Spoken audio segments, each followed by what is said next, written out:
Hello out there. If you are watching this, that means you are taking part of our virtual back to school night.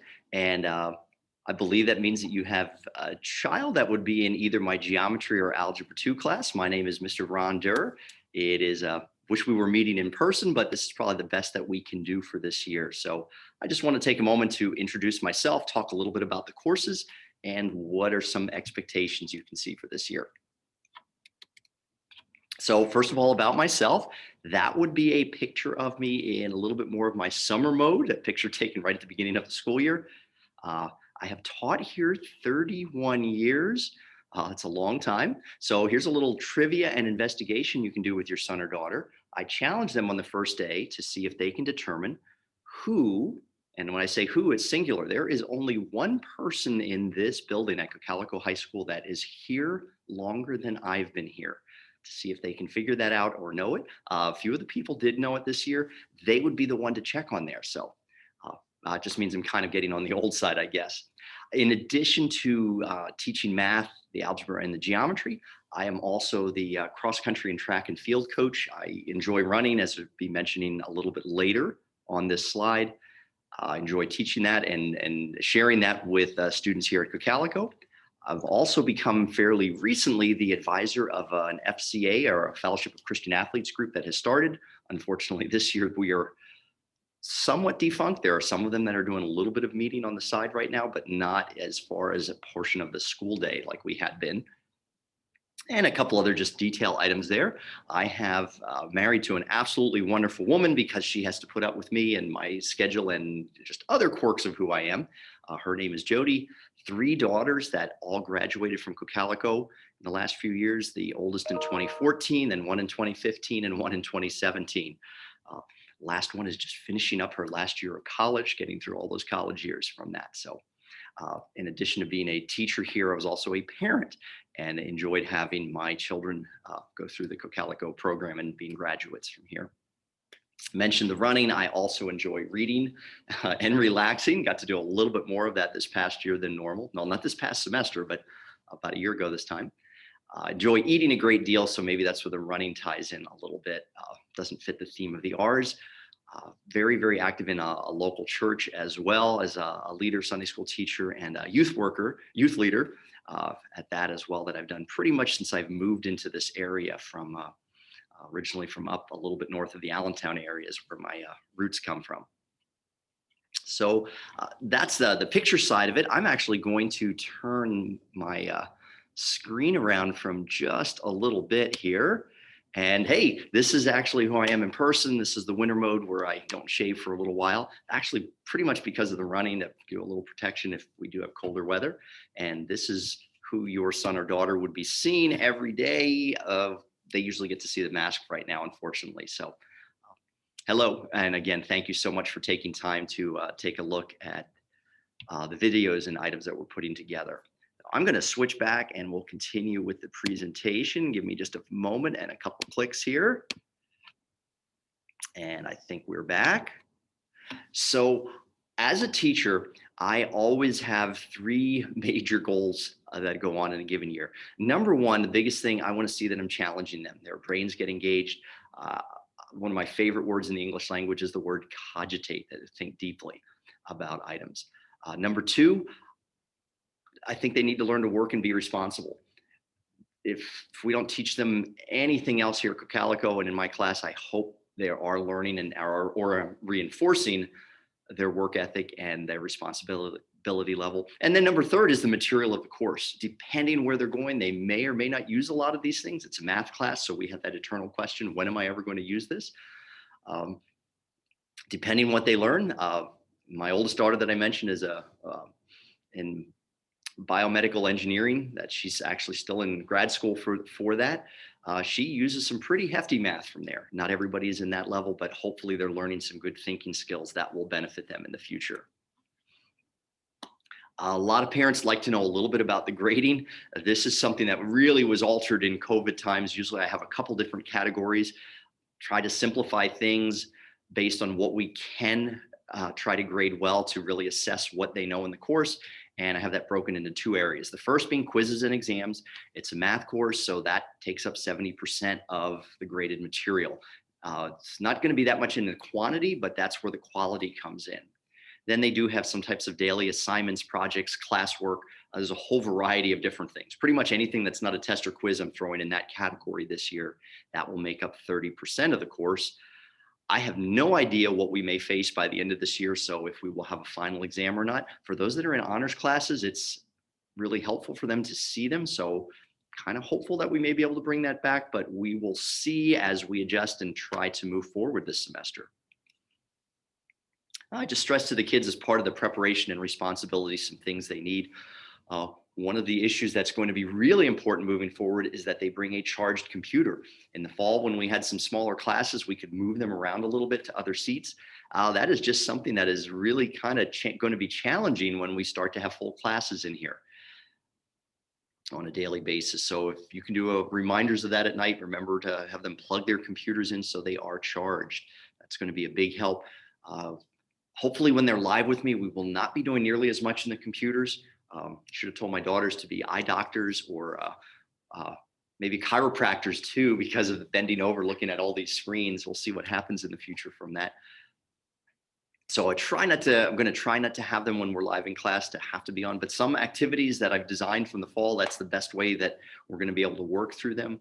We are still trying to stay a little bit limited in the paperwork going back and forth between us going into this spring. So there will have to be some work on the computer. So bringing some form of earbuds is going to be helpful as well. Some packets that I will be providing them. And number 3, the biggest one, and anything you can do at home just to help them keep their best attitude they can muster. It has been some challenging times. It's going to continue to be challenging. Hopefully we are on a spot of getting better. We will see as that goes forward. And I stress part of that best attitude is being really, really patient with me as I continue to learn to try to be the best teacher I can. I'm teaching very, very different in 2020, 2021 than I ever would have imagined or did in years before. Had to work real hard and done some things that worked well, some that did not work as well. So that good attitude is really important. This is a slide I wish I didn't have to put up there, but it is pretty important. I guess people need to know about what's policies about late stuff, makeup work, retake exams, I guess kind of put into this category as well. So what my policy for this would be that every assignment has its own individual deadline. Okay, it hits the deadline, then it goes into that late category. I will continue to accept late work for partial and most credit up until we would have an exam on those concepts. Once we hit an exam, any of the daily assignments, the projects, any other activities, it's all in preparation for that exam. So once that exam passes, I typically do not allow credit for handing things in. There are some exceptions made for cases of prolonged absences.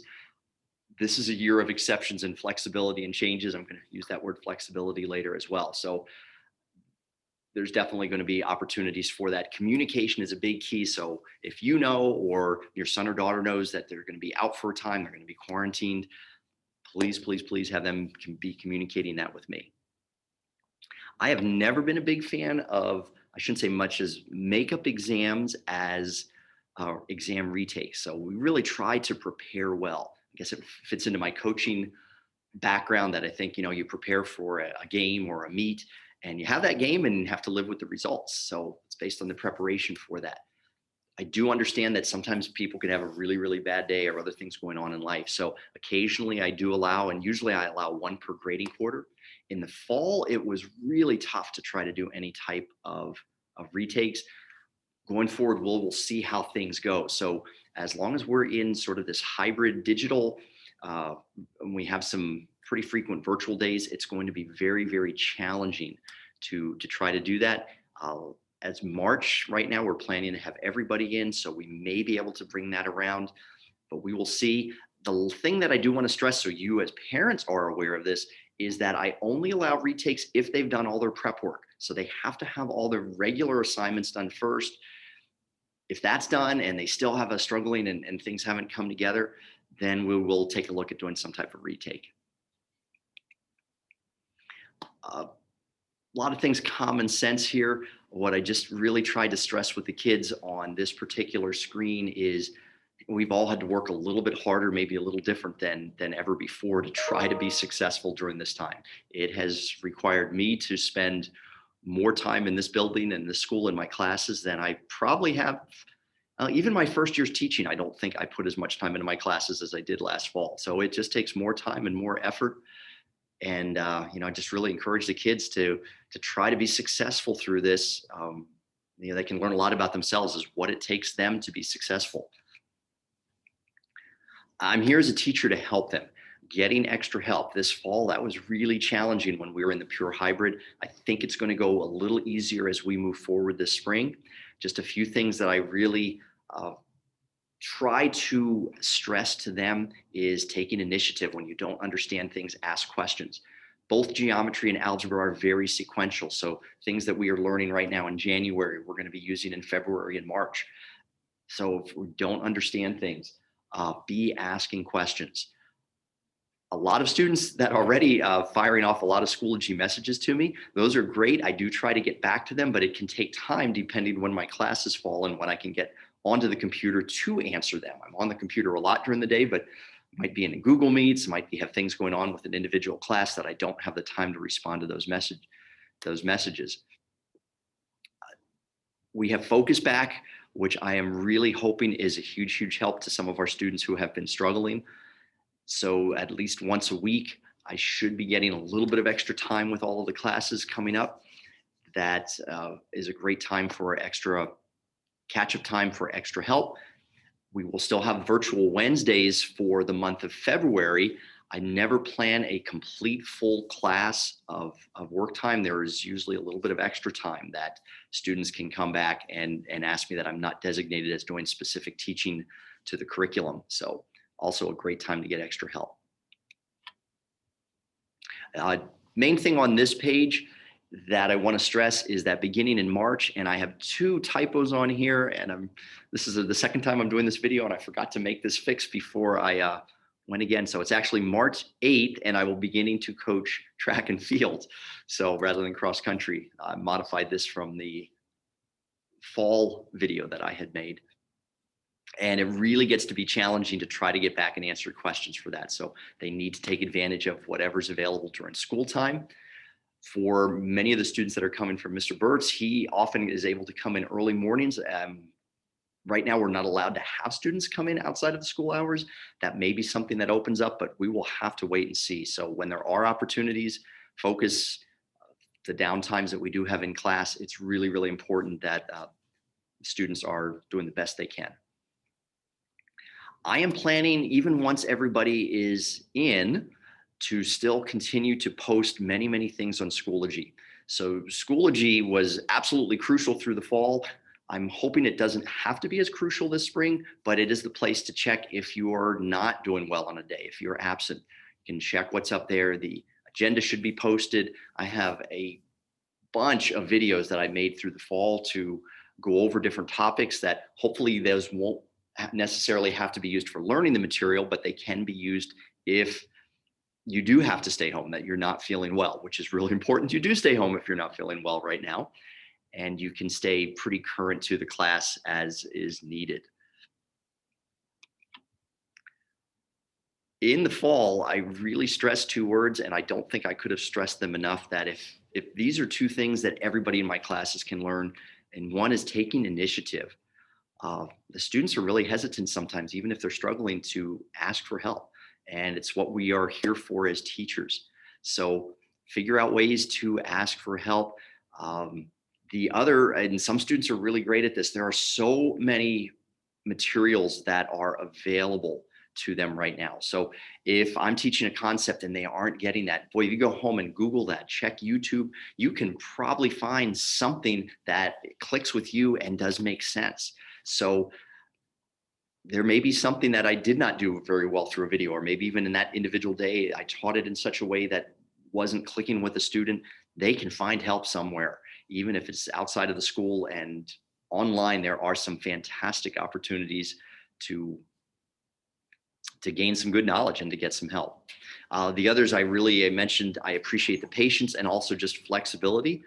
Hopefully, as we are moving forward, it becomes a little more normal. We'll see how normal we are able to get. But boy, through the fall, things were changing quickly. Uh, we will see how this spring progresses, but it's really important. And brought the old picture back there. We use the term pivot a lot because tried to start the year doing certain things and had to change. And this literally came true. Hoping I don't have to pivot as much in this spring.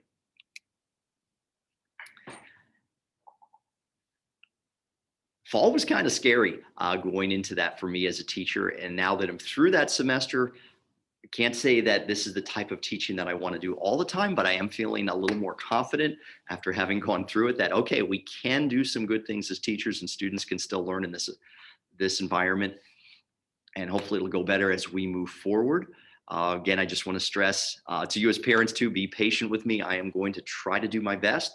It is my philosophy that we are working together.